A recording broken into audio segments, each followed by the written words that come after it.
All right, everyone. It's right around noon, so I think we'll go ahead and get started. Thanks for joining me today. My name is Grace Bennett, and I am a registered dietitian, nutritionist, and population health specialist with Apex Benefits. I hope you've been enjoying this Workplace Wellness at Home series. We've had a lot of fun putting it together, and I think, I've learned a lot, and so I hope you have too.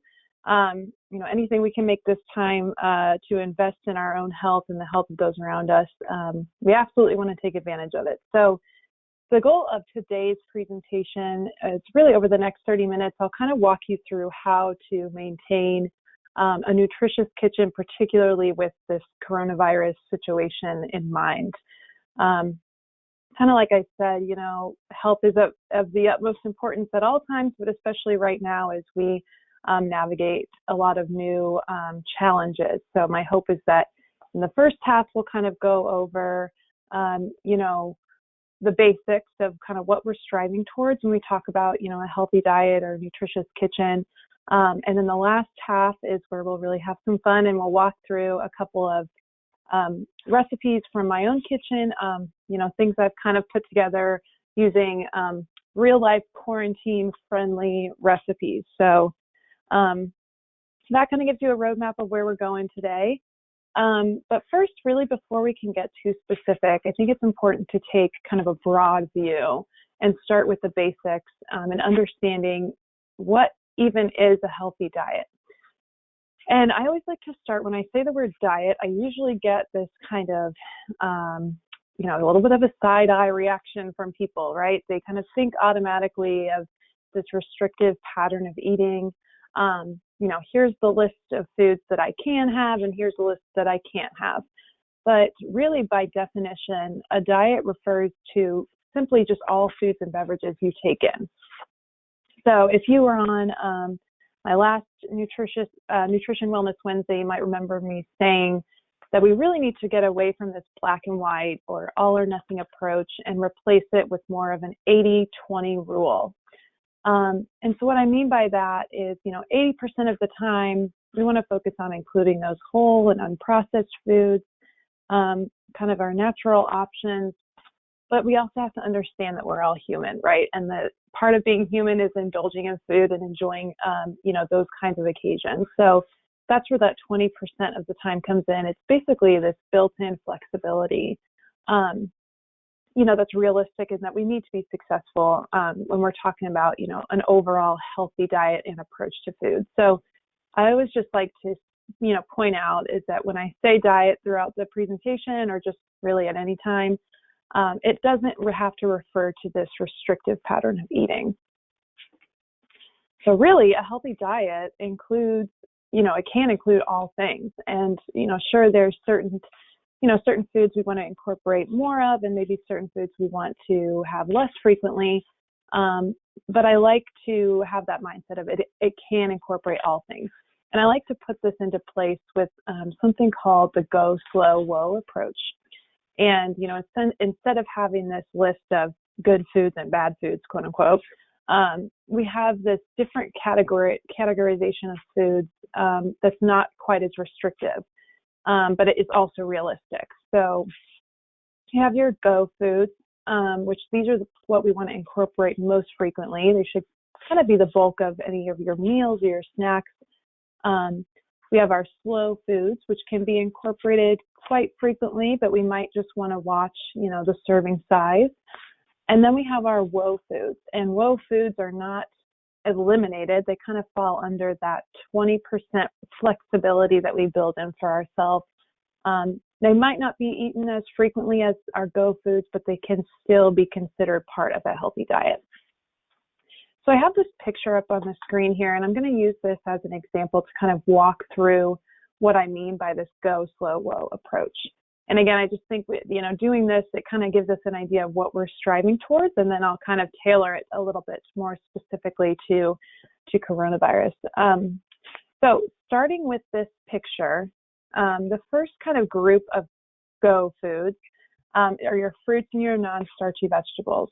And this should really make up about half of any meal. I think Allie had touched on this kind of plate method in her mindfulness or lifestyle medicine presentation, but fruit and non-starchy vegetables should make up about half a meal. These are really nutrient dense, which means we get the most nutrition per calorie, most bang for our buck, I like to say. They're high in fiber and water. They help keep us full. And as you can see, I think this picture does a great job of illustrating it. The more color, the better, because again, that just shows us we're getting a really good variety of vitamins and minerals. And so I think this picture is a perfect example of that. So, looking specifically, we have some tomatoes here, mushrooms, onions, looks like cucumber, peppers, some parsley. So there's a good variety of vegetables in particular that makes up about half of this meal. So the next group in our GO category would be lean proteins. And this should be about a quarter of our meal. And it's absolutely one of those things that falls into the GO category because proteins are the building block for essentially everything in our body, from muscle repair and muscle building to enzymes, which help reactions take place in our body, to hormones, which even control our moods and our energy level. Protein is slower to digest, so it helps us stay full for a longer amount of time, which is another reason it's in that GO category. But I like to point out this is, we focus on about a quarter of our meal being protein. In the American diet in particular, we really tend to have this we kind of go overboard with protein. And I think the best example is to think, if you go out to eat or, I should say if you carry out, right? So hopefully we'll be able to go out soon. But let's say you order from a restaurant, and usually what you're ordering is some kind of protein as the main piece, and then there may be a side with it. So the reason that I point that out is because we really want to kind of keep the portions in mind when we're talking about protein, because the human body can really only absorb and use around 30 grams of protein at a time. And that's where we get the serving size recommendation. If you've ever heard like a 3 to 4 ounce portion of meat, because there's about 7 grams of protein per ounce. So that's kind of how that all equals out. Of course, some people, given their body composition, their activity level, their need for muscle repair, they may be able to absorb more protein. But the reason I point that out is because the body doesn't have a direct storage mechanism for protein. So it's not like we can have a whole bunch at once and then set it aside and say, okay, I'm going to use this for later. Unfortunately, it's anything that's not absorbed or used is converted to and stored as fat. So which can obviously be detrimental to health over time. So we should shift our thinking a little bit and try to balance the food groups that we talk about specifically in the GO category, and aim for about a quarter of our meal being protein. So in this example, we actually don't have any meat in this example. We have some protein from the chickpeas. It looks like there's hummus there in the middle, and there's also quinoa at the bottom here, which is a high protein grain. And then there's some Greek yogurt here on the side, which looks like it's serving as a substitute for maybe like sour cream, which leads us into our next category of GO foods, and that's low-fat dairy and alternatives. So as a dietitian, I get a lot of kind of, I don't think fear is the right word, but kind of wariness when it comes to dairy. It kind of gets a bad reputation. But really, of course, it's a great source of calcium. It can help maintain bone mass. But it's also a great source of other nutrients we kind of forget about, particularly vitamin D, protein, potassium, which really help absorb nutrients. They support brain and immune health, blood pressure regulation. So that's kind of why these low-fat dairy or dairy alternatives, if you're sensitive to dairy itself, fall under that GO category. We want to aim for about a serving per meal. And again, this is where that kind of serving of yogurt comes in at the side. And then the last main component of our GO category foods are whole grains. These should be about a quarter of your meal. We'll go over some examples here in a bit, but the reason we say whole grains in particular is because they're high in fiber, which helps regulate digestion, helps regulate blood sugar, helps keep us full. And we choose these whole grains over refined grains, or let's say, for example, brown rice over white rice. Because refined grains have a lot of their nutrition actually stripped away in processing, and really don't contribute a whole lot of nutrition otherwise, besides, simple carbohydrates and more empty calories. So again, that's kind of why we specify the whole grains as a category in the go category. And then last in this picture, we have, of course, healthy fats. And the term healthy fats refers to mono and polyunsaturated fats.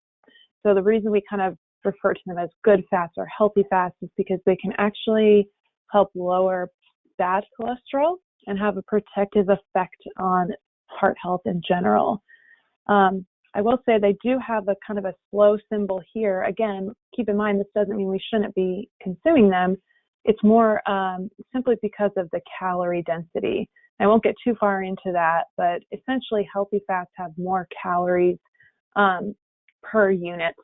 So it's just easier to kind of go overboard, if you will. But they absolutely have a place in a healthy diet. And in this case, there's some seeds, some avocados, other common examples, olive oil, nuts. All of those are great sources of those healthy unsaturated fats. And like I said, a healthy diet can include all things, but of course there's going to be things we want to incorporate less often, right? Those are the kinds of things that fall in that 20%. And I really want to emphasize, it's not that we can never have it, right? We all need a little bit of this sometimes, and that's totally okay, and that's part of a healthy eating pattern. But, there's things we want to kind of be mindful of as they can be a little bit more detrimental to health when consumed frequently over time. And so the first kind of common culprit, I should say, is these saturated or trans fats. And those are the opposite of your healthy fats. So these are things found in fried food, fatty meats, cheeses, kind of cream-based dishes. And they're kind of in the woe category because too much can raise your bad cholesterol, which of course increases risk for things like heart disease, plaque buildup, inflammation. So we want to keep our saturated trans fats intake less than about 22 grams per day. And again, it's not that we're never going to have it. It's just one of those things we kind of want to be mindful of. So sodium would be the next woe category item, and that would be, or salt. It's commonly found in things like smoked or cured meats, kind of frozen, prepared dinners, table salt as seasoning, of course, but also in canned soups and canned vegetables, which I'll touch on in just a bit. The reason we want to watch sodium is because it can really increase blood pressure over time, which just leads to more work for the heart, which can be, detrimental to overall health.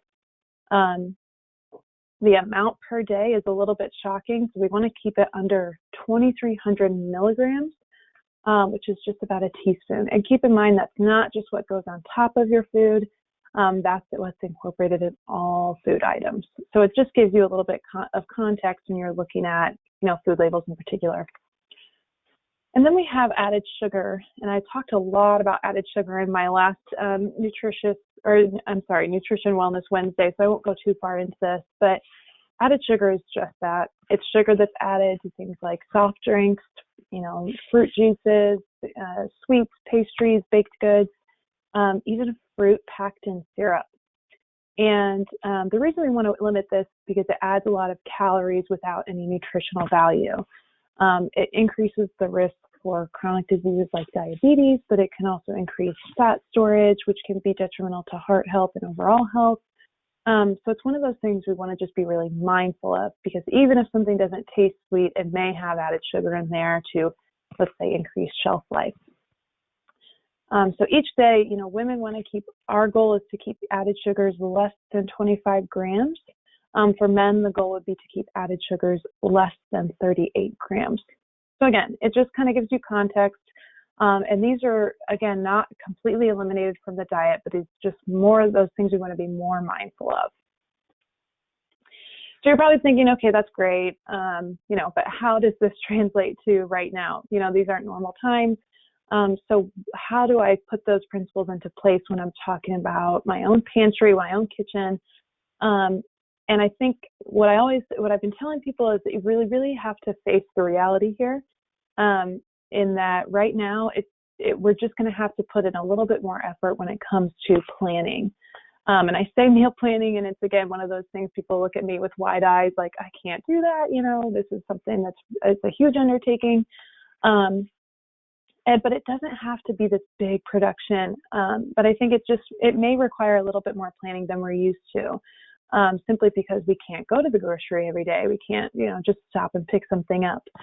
So I kind of want to walk you through a manageable way to go about planning. And you'll see how it kind of all ties together, and even takes us into an actual grocery shopping as well.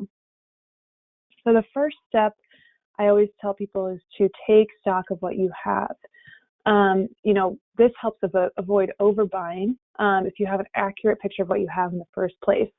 And while you're doing this, you're kind of going through your pantry or your fridge or your freezer. You have to clean out expired items. Not only does this make actual physical room for the things you're buying at the store, but it also gives you a more accurate picture of what you have, what you already have on hand. So more on this in a second, but we'll really use that inventory to drive our actual meal planning. And then, of course, you want to use your fresh items first. I think right now we have a little bit of a misconception that we can't buy fresh food, right? We should be only doing shelf-stable items. And that's not necessarily the case. There's absolutely room for fresh produce, fresh items. We just want to make sure we're smart about when we use it, because it does go bad quicker. So that's kind of the first step. Take stock of what you have, get an accurate picture of your inventory. Next, we actually come to the planning process. And we start by basing recipes or meals around ingredients that you already have on hand. This really just helps you avoid waste and can help narrow down your recipe search as well, which is another thing I get as a dietitian. I say meal planning and people kind of get overwhelmed by the actual recipe search itself, which is totally understandable. There's so much information out there. It can be hard to get lost and kind of feel overwhelmed. But the goal of step one is to give us an accurate picture of where to start. So if we have a whole bag of, let's say, sweet potatoes on hand, that kind of helps drive our recipe search, right? If we have a freezer full of chicken, we can search, recipes based on, chicken and sweet potato, and you'd be surprised at kind of what combinations come up. So it kind of helps you narrow down your search.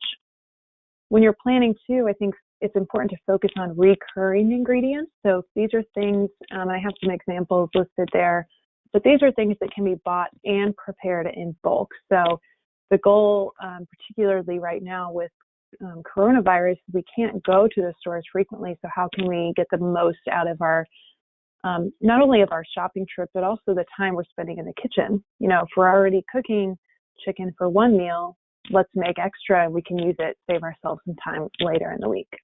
So focus on recurring and common ingredients, and you'll see that in the recipe examples we're going to walk through here in just a bit. And then always keep a recipe library. This is, again, kind of goes back to help avoid that feeling of being overwhelmed, because it gives you kind of a good place to start, a good reference point for kind of tried and true recipes. So then finally would be to create your actual shopping list. And you do this by,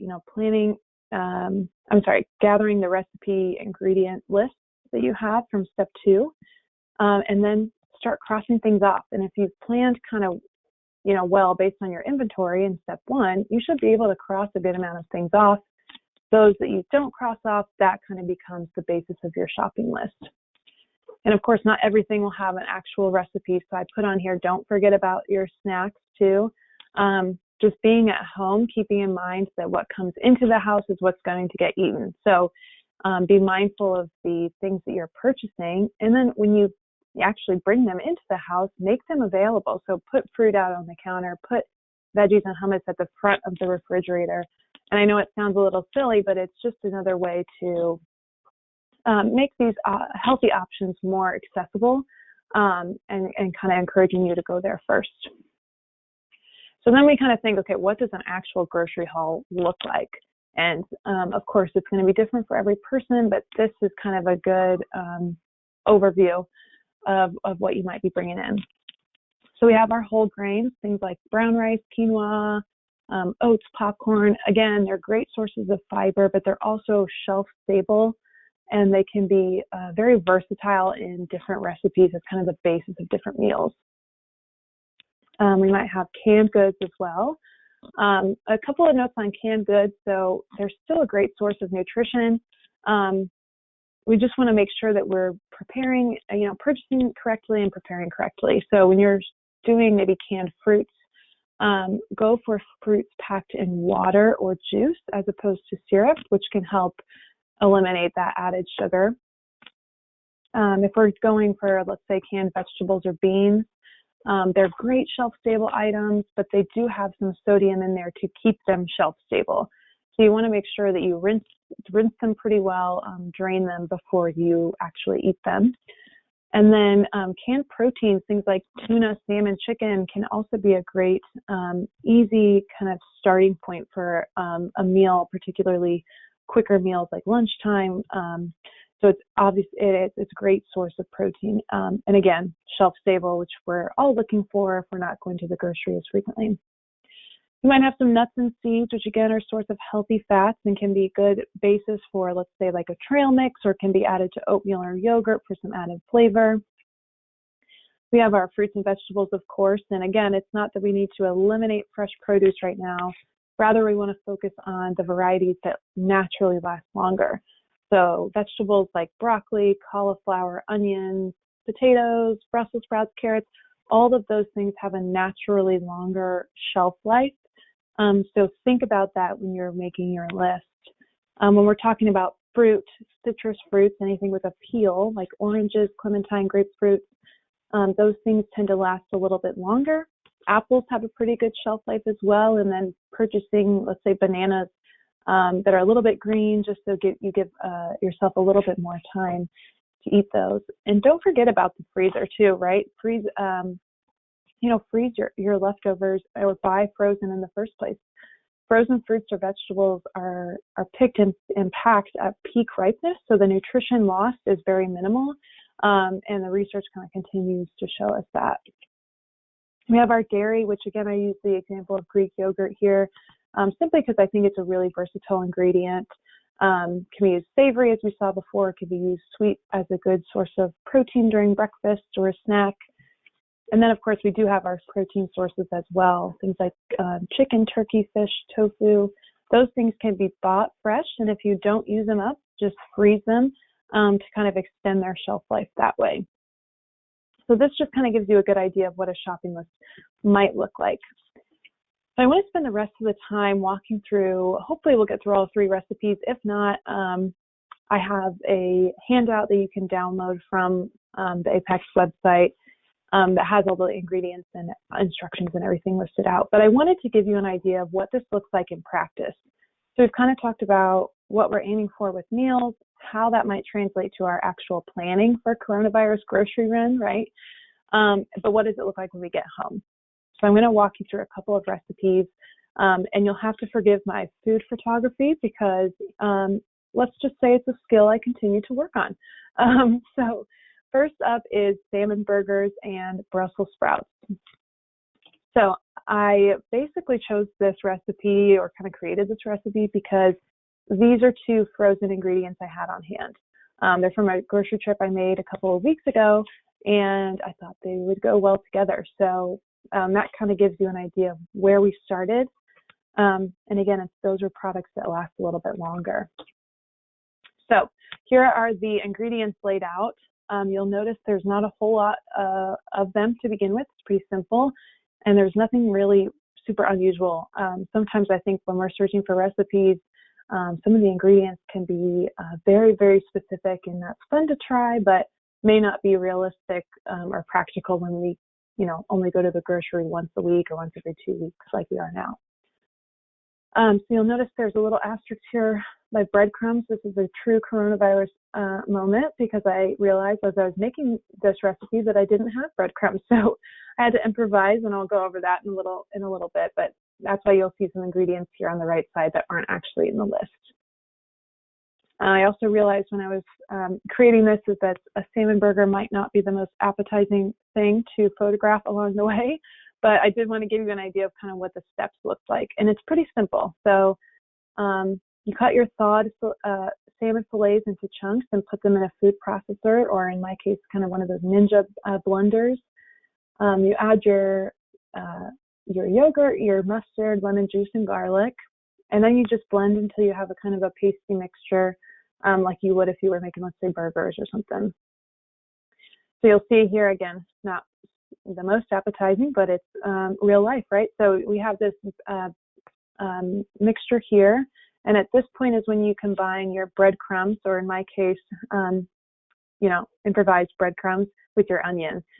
So realizing I didn't have any breadcrumbs, this is really what holds a burger together texture-wise. So I thought, okay, what do I have on hand that I can substitute? So I ended up doing about a half a cup of oats, and then a teaspoon each of garlic powder, onion powder, and Italian seasoning. And you kind of see I just threw it in a blender really quickly and ground it up into this kind of a mealy texture, just to help the burgers bind together. And it actually worked pretty well. So at that point, you want to mix everything together and then form 4 patties that you'll put into a pan with a little bit of olive oil over medium heat. And like I said, this recipe is really simple. It's really quick, which I love. The burgers cook about 5 minutes per side. And while those were cooking, I just brought some water to boil with the Brussels sprouts to heat them up and get them kind of ready to go at the same time as the burgers. And this is what you end up with. I drained my Brussels sprouts, and you'll see there's kind of a nice crispy texture on the outside of the salmon burgers. And then we have the whole meal put together. I had some leftover brown rice from I just made a bunch at the beginning of the week. So we have our quarter of whole grains here, right? Our protein from the salmon, and I added some Greek yogurt on top too. You think I was the spokesperson for Greek yogurt, but I think it's just a versatile ingredient. So I put it on top there for some extra flavor. And then we have, of course, half of our plate, the Brussels sprouts. So that hopefully gives you an idea of a quick and easy lunch or dinner. Even with some bumps due to coronavirus, you're able to kind of improvise and get creative. So the next one is savory oatmeal. And I'll be honest with you, I'm not a huge fan of plain oatmeal, but I do like to add a lot of stuff to it. I know that it has a whole lot of fiber. It's a great way to start the day. And I got some inspiration from a professional runner that I saw actually, and I thought, I have never tried savory oats, so I'm going to give it a shot. I love this recipe because it's really flexible. It can be kind of whatever you have on hand. So this is what I used. You'll see a lot of these ingredients are the same as what I used in the last recipe. So I had leftover Brussels sprouts, some Greek yogurt, olive oil, garlic powder. That gives you an idea of kind of how to use ingredients in different meals. So I also roasted some chickpeas to go on top, which are super simple. You just drain and rinse and dry them pretty well, as you'll see here. Toss them in some oil, some garlic powder, whatever spices you'd like, and then bake them for about 25 minutes. And I love this recipe because it's so simple. So you cook your oats, you add whatever veggies you have on hand. I threw some sweet potato, tomato, my leftover Brussels sprouts, chickpeas, and then an egg on top for some added protein. And it really gives you a nutrient-packed breakfast that I guarantee will keep you full throughout the morning and kind of well-fueled for the start of your day. So again, here's a picture of the finished product.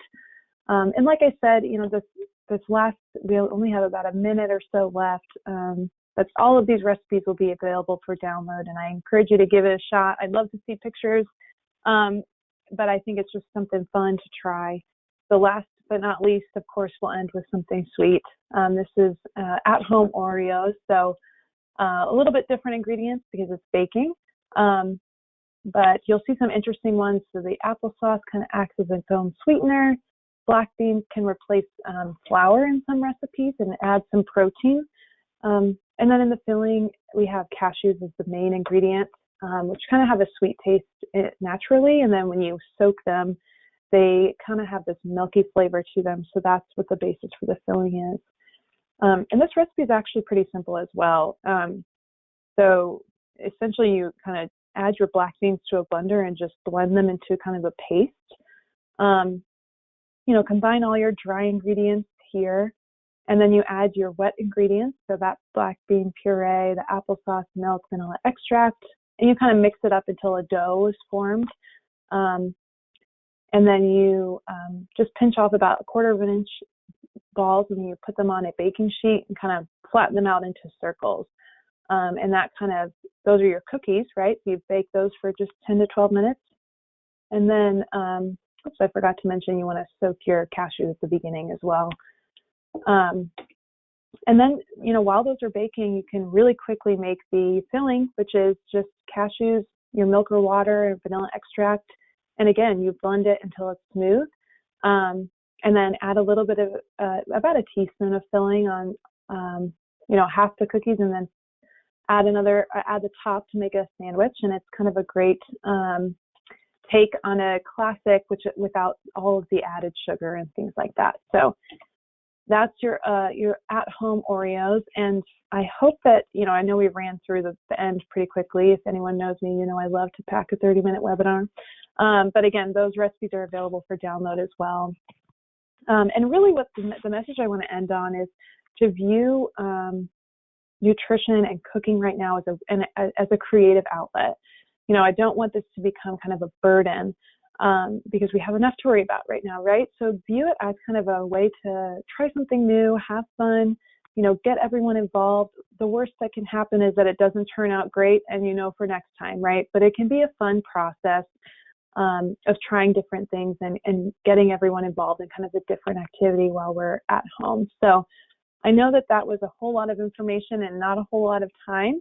So if you do have questions, please feel free to reach out to me. My email is here. If you have questions even about recipes, things like that, I'm happy to answer those. Again, I want food to be kind of a fun part of being at home. And so hopefully you got a good idea of how to start that with this webinar. So I hope you can join us on Friday for another great Fitness Friday. I know Jessica will be leading us through a workout that's bound to make you sweat a little bit, but it'll get your Friday off to a good start. I hope that you all enjoy some sunshine this afternoon and stay well, and I will talk to you soon. Thanks so much.